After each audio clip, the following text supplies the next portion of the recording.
तो इस कहानी के शुरू में हमें एक अंधेरा जंगल दिखाया जाता है जहाँ एक बच्चा भाग रहा था किसी से डर कर या किसी से बचकर। सीन कट होता है और हमें इसी जंगल के दरमियान से गुजरती एक सड़क पर एक रेड बस दिखाई जाती है। थोड़े ही आगे जाने पर इस बस को एक दरख्त की वजह से अपना रास्ता ब्लॉक मिलता है, इसलिए इस बस ने एक दूसरा रूट ले लिया।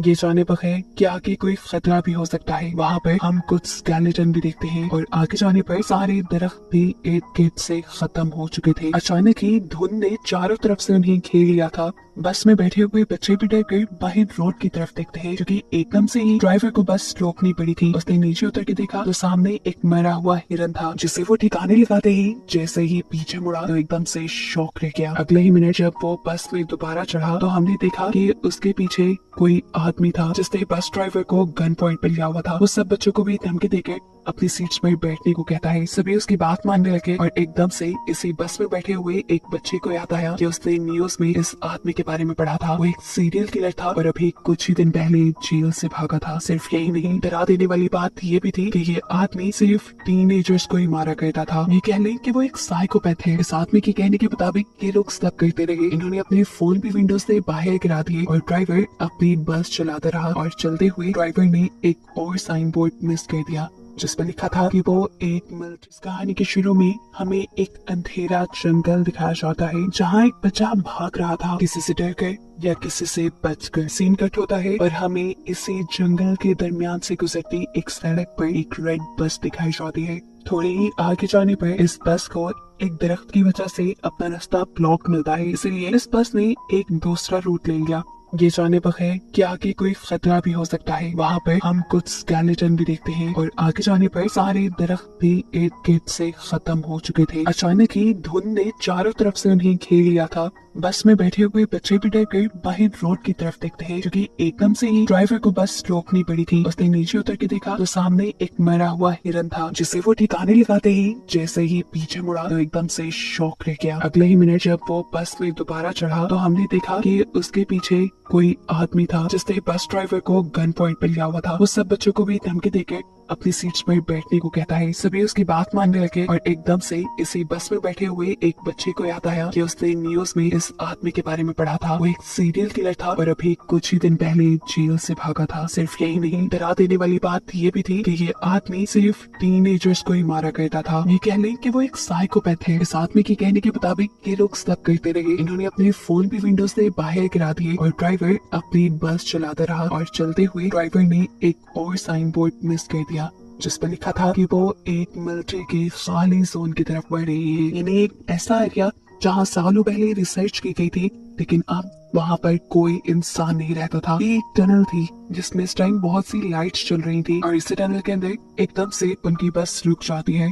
इन्हें मालूम हुआ कि बस का इंजन खराब हो गया है। उस साइकोपैथ किलर को लगा कि ड्राइवर उसके साथ चालाकी कर रहा है, इसीलिए उसने एक बच्ची को गन पॉइंट पे ले लिया और ड्राइवर से कहा, चलो उतरो नीचे और मेरे सामने बस ठीक करो। कोई भी चालाकी करने की कोशिश की तो मैं इस बच्ची को मार डालूंगा। इसी दौरान अचानक इस टनल की लाइट भी चली गई। ये सभी अचानक घबरा गए। एकदम से ही इस अंधेरी टनल में इन्हें खौफनाक आवाजें सुनाई देने लगी। किलर ने ड्राइवर को इशारा किया कि जाओ जाकर देखो वहाँ क्या है। ड्राइवर भी अपनी टॉर्च लेकर आगे बढ़ा। जैसे जैसे वो खूब अंधेरी की तरफ बढ़ता रहा, उसे एक साया दिखाई देने लगा। करीब जाने पे पता चला वो तो एक भयानक दिखने वाला मॉन्स्टर था। ड्राइवर ने डर के चीख मारी और उस मॉन्स्टर ने उसे चेस्ट से पकड़कर मार डाला।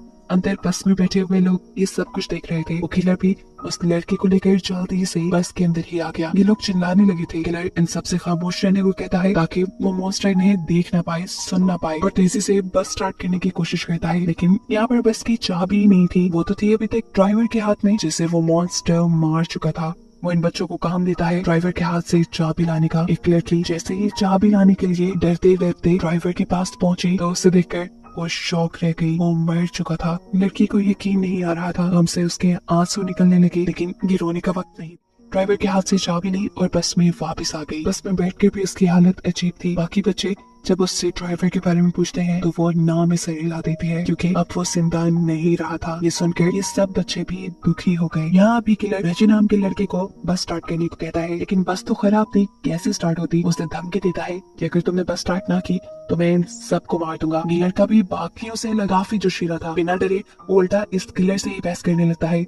और मौका पाते ही नीचे से एक बच्चा उसे धक्का दे देता है। वो नीचे गिरा तो रेजी ने एकदम से उसके हाथ से गन छीन ली और फिर उसी के ऊपर पॉइंट कर दी। ये देखकर वो किलर हंसने लगा और उसने बोला, तुम नहीं मुझे मार सकते। अरे मारने के लिए बहुत हिम्मत चाहिए होती है जो तुम्हारे में नहीं। इससे पहले कि ये बच्चा कुछ करता, एकदम से इस बस की छत से इन्हें आवाज आती है। इस आवाज ने सबको डिस्ट्रैक्ट कर दिया और किलर ने दोबारा अपनी गन उनसे छीन ली। अब बस के ऊपर से आने वाली आवाजें भी बढ़ चुकी थी, जिसकी वजह से कि सारे बच्चे डर जाते हैं और गुस्से में किलर बस से उतरता है और चिल्लाने लगता है, जो भी हो अंधेरे से बाहर निकलो, मेरा सामना करो। वो यही सब कह रहा था कि एकदम से उसकी बोलती ही बंद हो गई। उसके चेहरे पे अजीब खौफ से भरी मुस्कुराहट आई और एकदम से किसी ने उसके ऊपर हमला कर दिया। हमला करने वाले ने उसका सर धड़ से अलग कर दिया था और बस के अंदर से ये देखकर बच्चे बिल्कुल शॉक रह गए। वो खामोश हो चुके थे क्योंकि उन्हें क्रिएचर यानी मॉन्स्टर के एक हाथ में उस आदमी का सर और वो खौफनाक सी दिखने वाली क्रिएचर नजर आ रही थी। उसके हाथ में बहुत सारे टेंटिकल्स थे जो उसने इस आदमी के सर के अंदर धंसाए हुए थे। इन्हें समझ ही नहीं आ रही थी कि ये क्या करे। ये लोग अब अपनी जान बचाने के लिए इस बस के अंदर रहने का ही डिसाइड करते हैं, लेकिन तब तक ही जब तक इन्हें अपने बस के बाहर से अजीब आवाजें सुनाई नहीं देने लगी थी। कड़कड़ाती हुई आवाज से बस का दरवाजा खुला और इन्होंने बस की सीट के ऊपर उसी मॉन्स्टर की बड़ी बड़ी हाथ देखी। यानी मॉन्स्टर बस के अंदर आ चुका था, जिससे बचने के लिए ये बस के दूसरे डोर से नीचे की तरफ भागने लगे, पर ये दरवाजा नहीं खुला। उनके हाथ में टॉर्च थी, जिसका मुंह गलती से जब मॉन्स्टर की तरफ होता है तो ये नोटिस करते हैं कि मॉन्स्टर इस लाइट से डर रहा है। बस इसी चीज का फायदा उठाते हुए इन्होंने उस मॉन्स्टर को लाइट के जरिए ही दूर रोक के रखा कि जितने में इनकी बस का दरवाजा भी खुल गया और ये लोग बस से उतर गए। लाइट को मॉन्स्टर की तरफ रखते हुए ये लोग आगे की तरफ भागते रहे और पहुंचे एक बंकर के अंदर। इस बंकर के अंदर एक रूम भी था जिसपे इस पूरी जगह का एक मैप बना हुआ था, जिससे देखकर ये पता चलाते हैं कि ये एक मिलिट्री बेस है और अगर ये एक मिलिट्री बेस थी तो यहाँ पर लाइट भी हो सकती थी और कंट्रोल पैनल भी हो सकता था। और अगर इन्हें उस मॉन्स्टर से बचे रहना था तो किसी तरह इन्हें वो कंट्रोल पैनल ऑन करना था, जिससे यहाँ की लाइट्स जल जाए और वो मॉन्स्टर इनसे दूर रहे और फाइनली ये लोग बच के जा पाए। ये लोग कंट्रोल पैनल को ढूंढकर उसे ऑन करने का डिसाइड करते हैं। मैप को रखकर ये एक पूरा प्लान बनाते हैं और सोचते हैं कि आखिर कहाँ पे वो कंट्रोल पैनल हो सकता है। नोलन और उसका साथी पावर पॉइंट को ढूंढने के लिए चले जाते हैं, जबकि यहाँ पे बैठे हुए ये तीनों अजीबोगरीब तरीके से अपना टाइम पास कर रहे थे। अब कोई नहीं, इन दोनों लड़कों से कहते हैं मुझे वॉशरूम जाना है। अकेले वो जा नहीं सकती थी क्योंकि उसे डर लग रहा था, इसीलिए रेजी उसके साथ चला गया। रेजी उससे बातों में तंग किया जा रहा था, इसीलिए अब कोई नहीं उसे कोई जवाब नहीं दे रही थी। काफी देर हो गई, कोई उसकी तरफ जब मुड़ी नहीं तो उसे कुछ अजीब लगा, इसलिए फाइनली उसने पीछे मुड़ कर देखा तो वहाँ कोई नहीं थी ही नहीं। उसके तो होश ही उड़ गए। जोर जोर से चिल्लाते हुए वो यहाँ वहाँ कोई नहीं को ढूंढने लगा। उसके दूसरे दोस्त को भी ये बात पता चल गई कि कोई नहीं गायब है। ये लोग इस पूरे एरिया में कोई नहीं को ढूंढने लगे और आखिर एक ऐसी जगह पहुँचे जहाँ इन्हें कोई नहीं दिख गई। लेकिन इस वक्त कोई नहीं के ऊपर एक मॉन्स्टर था, एक भयानक मॉन्स्टर जो बस कोई नहीं को गर्दन पे काट कर खाने वाला था। कोई नहीं की अपनी हालत तो जैसे बेहोशों की तरह हो गई थी। यहाँ पर रेजी उस मॉन्स्टर को फायर दिखाकर उसे डिस्ट्रैक्ट करता है, जबकि उसका दूसरा दोस्त उसके नीचे से कोइनी को निकालने में कामयाब हो गया। कोइनी और वो दोनों तेजी से आगे की तरफ बचकर भागने लग जाते हैं। ये सोचे बगैर कि रेजी तो उनके पीछे है ही नहीं। असल में लड़की के हाथ से मिसाल इस मॉन्स्टर ने गिरा दी थी और वो नीचे पानी में गिर कर बुझ गई और अब मॉन्स्टर बस उसके ऊपर हमला करने ही वाला था। उसके मुंह से अजीब सी चीजें निकल कर रेजी के मुंह पे गिर जाती हैं और ये खून था। कोइनी और उसके दोस्त ने आकर जब रेजी को देखा तो उनके होश ही उड़ गए। ये लोग तो अब कुछ कर भी नहीं सकते थे और इससे पहले कि ये मॉन्स्टर रेजी को खा जाता एकदम से यहाँ लाइट आ जाती है, जिसकी वजह से मॉन्स्टर डर कर रेजी को छोड़कर चला जाता है और ये लोग समझ जाते हैं कि इनके दोस्तों को आखिर जनरेटर मिल ही गया। यहाँ नोलन और उसके साथी जिन्होंने ये जनरेटर ढूंढकर ऑन किया था उन्हें ही पास में एक कमरा मिला जिसमें एक डेड बॉडी पड़ी हुई थी और साथ ही बहुत सारी पिक्चर और नोट्स भी थे। इन नोट्स में सिर्फ इसी क्रिएचर के बारे में इंफॉर्मेशन थी। ऐसा लग रहा था कि जैसे किसी ने इस क्रिएचर के ऊपर बहुत रिसर्च की है और फिर जैसे वो इसको मारने में कामयाब नहीं हो पाया। फिर ये सब करना इनका पॉइंट नहीं था। इनका पॉइंट था कि ये जल्द ही सेफली इस कार से निकल जाए, इसीलिए ये पीछे की तरफ मुड़ते हैं तो इन्हें दूर से एक अजीब सा शेडो दिखाई देता है। ये दोनों डर गए। इन्होंने सांस तक रोक लिया क्योंकि आने वाला मॉन्स्टर भी हो सकता था। पर मालूम हुआ कि ये कोई मॉन्स्टर नहीं बल्कि उसके तीनों साथी थे जिनको देखकर ये खुशी से उनके पास चले गए। ये खुशी सिर्फ एक पल की थी क्योंकि अगले ही पल उन्होंने कोयले की गर्दन पे एक निशान देखा।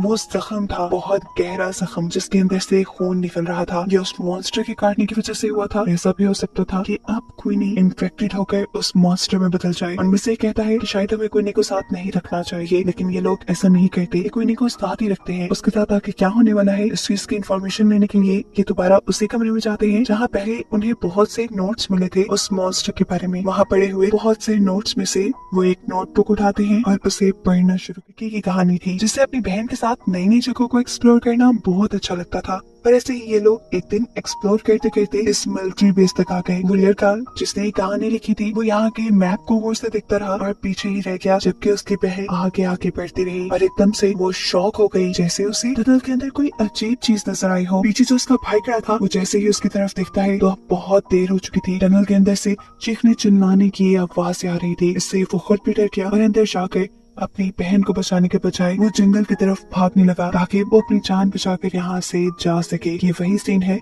जो हमने मूवी के स्टार्ट में देखा था। इस टाइम ये बच्चा तो यहाँ से चला गया, लेकिन अब उसके दिमाग में ये इंसिडेंट रह गया था। उसके दिल में ये बात रह गई थी कि उसकी लापरवाही की वजह से उसकी बहन मारी गई और अब वो उस चीज से बदला लेना चाहता था जिस चीज ने उसकी बहन को मारा था। सालों गुजरने के बावजूद भी वो कुछ नहीं भूल पाया। उसने इस मॉन्स्टर के ऊपर रिसर्च की, उसके बारे में एक एक चीज पता चलाई और फिर प्लान किया कि कैसे वो इस मॉन्स्टर को मार सकता है। उसने मॉन्स्टर को मारने के लिए एक मशीन तक बना डाली थी, लेकिन इससे पहले कि वो मॉन्स्टर को मार पाता उसकी बुरी किस्मत के मॉन्स्टर ने उसके यहाँ होने का पता चला लिया और उसे ही मार डाला। उसी के बनाए नोट से ये लोग ये भी पता चला पाते हैं कि वो मॉन्स्टर जिसके ऊपर हमला कर लेता है या जिसका खून चख लेता है उसे मार कर ही रहता है। और क्वीनी के ऊपर बहुत ज्यादा खतरा था। ये लोग फैसला करते हैं कि क्वीनी को बचाने के लिए ये लोग लड़ेंगे। उस आदमी ने जो काम शुरू किया था उसे ये लोग पूरा करेंगे, उसकी मशीन को ये लोग कंप्लीट करेंगे और उस मॉन्स्टर को मार देंगे। लेकिन क्वीनी आगे भी है, नहीं मेरी वजह से कोई अपने आप को खतरे में नहीं डालेगा। लेकिन उसके सारे ही दोस्त अच्छे थे। वो कहते हैं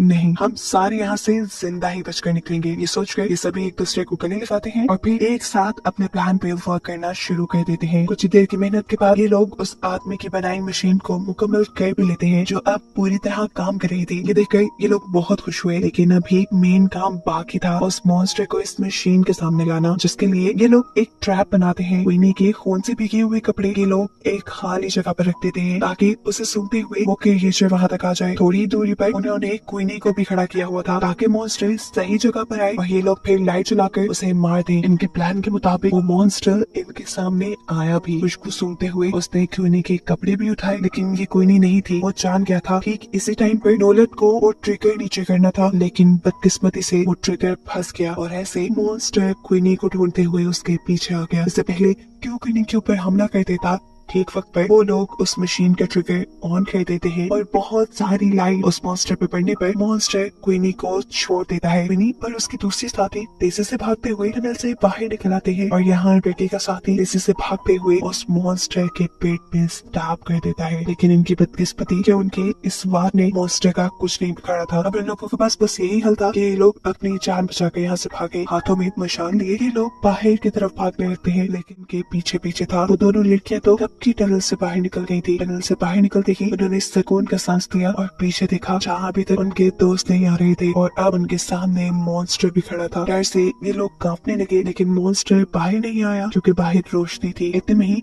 पीछे हम उन तीनों लड़कों को भी देखते हैं जो अब इस मॉन्स्टर के करीब आकर पीछे से उसे आग लगाकर टनल से बाहर आ गए। वो मॉन्स्टर आग में चल गया और फाइनली इनका प्लान सक्सेसफुल रहा। इन्होंने उस मॉन्स्टर को मार दिया था। इन सब की जान बच गई थी, न सिर्फ अपने लिए, इन्होंने यहाँ आने वाले आगे सभी लोगों के लिए खतरा खत्म कर दिया था। इसीलिए ये बहुत खुश थे। कहानी के आखिरी सीन में ये बच्चे अपने ड्राइवर को याद करते हैं जिसने इनसे एक पहेली पूछी थी कि वो ऐसी क्या चीज है जो हर मुसीबत से हमें बाहर निकाल देती है। उस टाइम तो इन्हें इस पहेली का जवाब नहीं आया था, लेकिन अब ये लोग समझ गए थे कि वो चीज हिम्मत है जो किसी भी इंसान को किसी भी मुश्किल से बाहर निकाल देती है। मरते हुए भी ड्राइवर इन्हें बहुत बड़ा सबक दे चुका था जो इनकी लाइफ में बहुत काम आने वाला था। और बस यही बताते हुए कहानी यहाँ खत्म हो जाती है।